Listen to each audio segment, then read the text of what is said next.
Bonjour, bonjour peuple de Dieu, bonjour chers compatriotes congolais.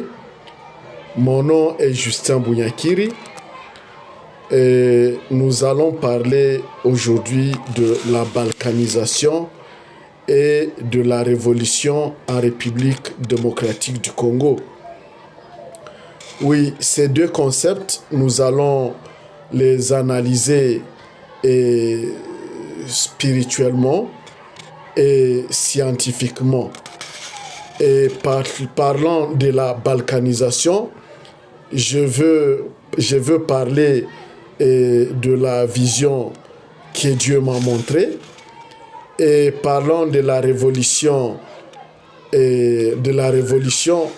nous allons l'analyser scientifiquement et voir comment elle est possible en République démocratique du Congo, mais comment la balkanisation est impossible en République démocratique du Congo. Donc c'est à partir de la vision dont je vais vous parler, que Dieu m'a montré, et vous allez comprendre comment la balkanisation est impossible en République démocratique du Congo. Mais selon cette vision et les analyses que je veux vous donner sur la révolution, vous allez voir comment elle est possible en République démocratique du Congo. Et tout d'abord, nous allons parler du premier point, c'est la balkanisation. Oui, et la balkanisation, vous voyez comment il y a plusieurs groupes qui se présentent, plusieurs mouvements politico-militaires qui se présentent au Congo et à l'est, à l'ouest, plusieurs mouvements qui se présentent, mais qui n'évoluent pas et qui trouvent des difficultés d'évoluer.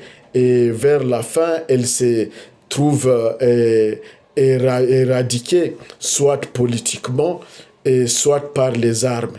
Oui, et nous allons parler, je vais d'abord vous expliquer cette vision.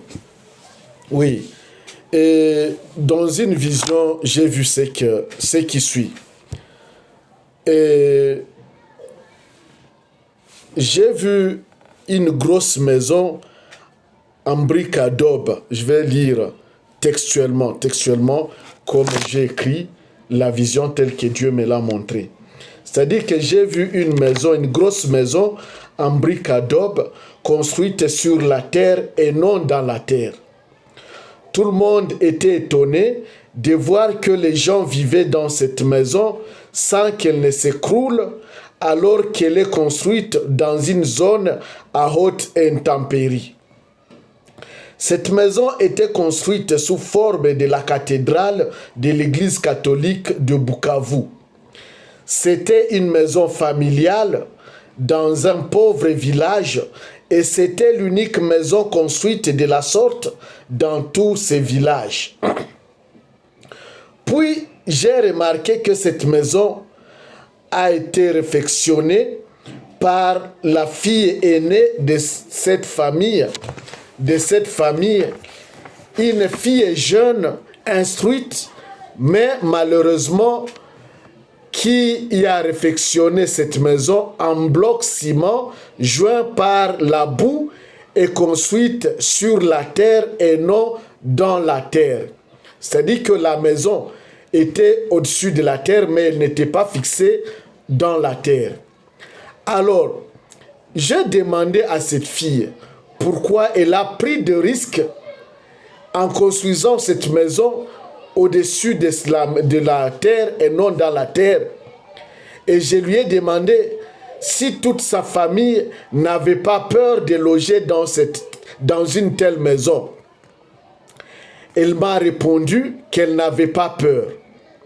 Cependant, tout le monde dans le village pensait que cette maison allait s'écrouler suite aux intempéries, mais curieusement, elle ne s'est pas écroulée.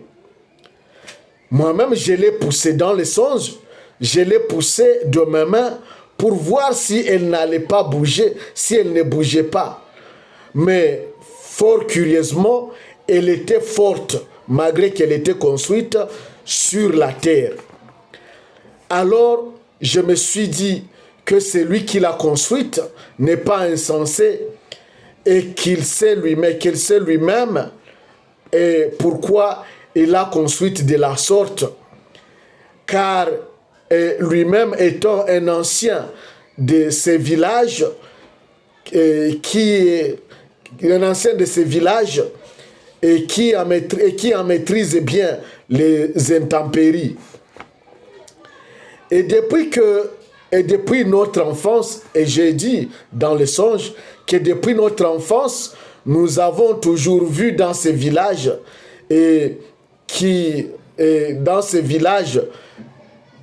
que depuis notre enfance, nous avons toujours vu cette maison qui a passé des années et qui ne s'est jamais écroulée, alors que de fortes pluies et des vents sont déjà passés dans ces villages.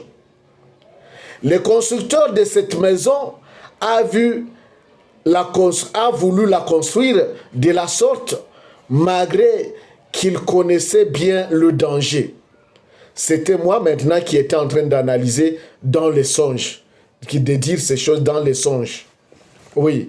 Et le constructeur de cette maison a voulu la construire de la sorte, malgré qu'il en connaissait bien le danger. C'est à cette maison qu'un vieux archevêque a invité les gens pour une messe spéciale. Et tout le monde s'est demandé pourquoi il a invité les gens et qu'est-ce qu'il allait dire dans son homélie.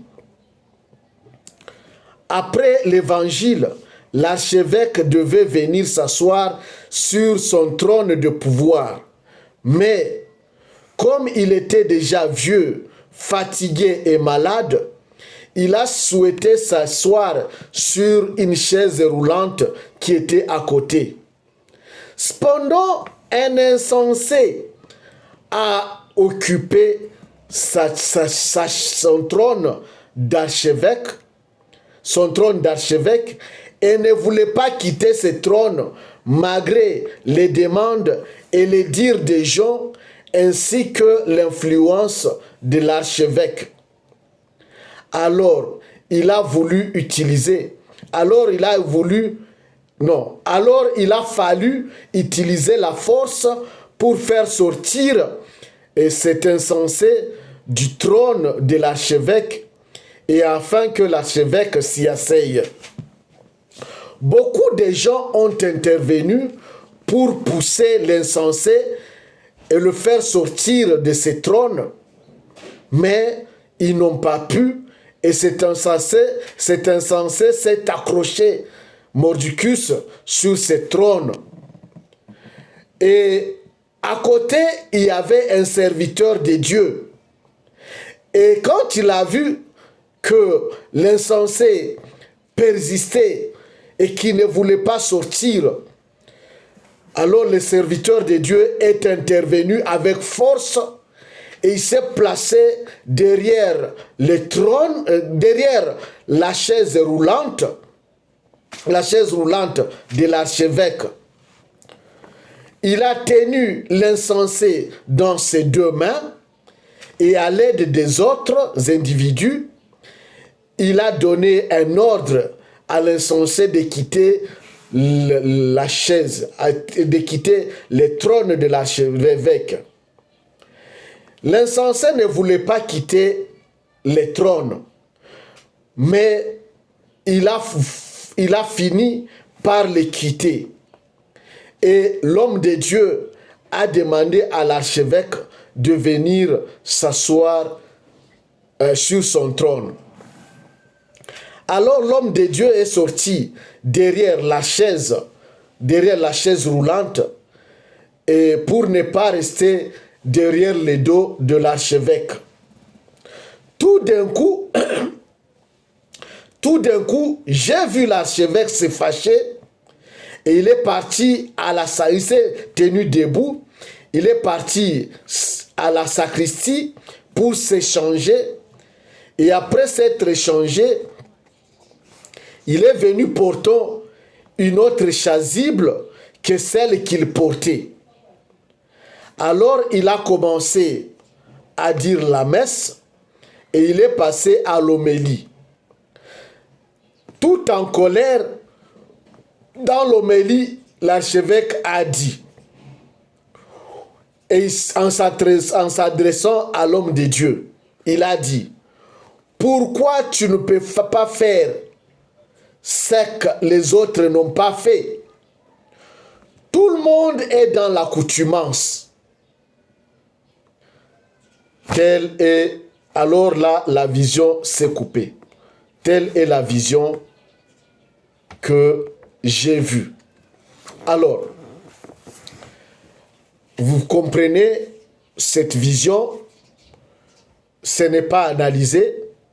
Vous comprenez qu'il y a un trône de Dieu, parce que l'archevêque représente Dieu.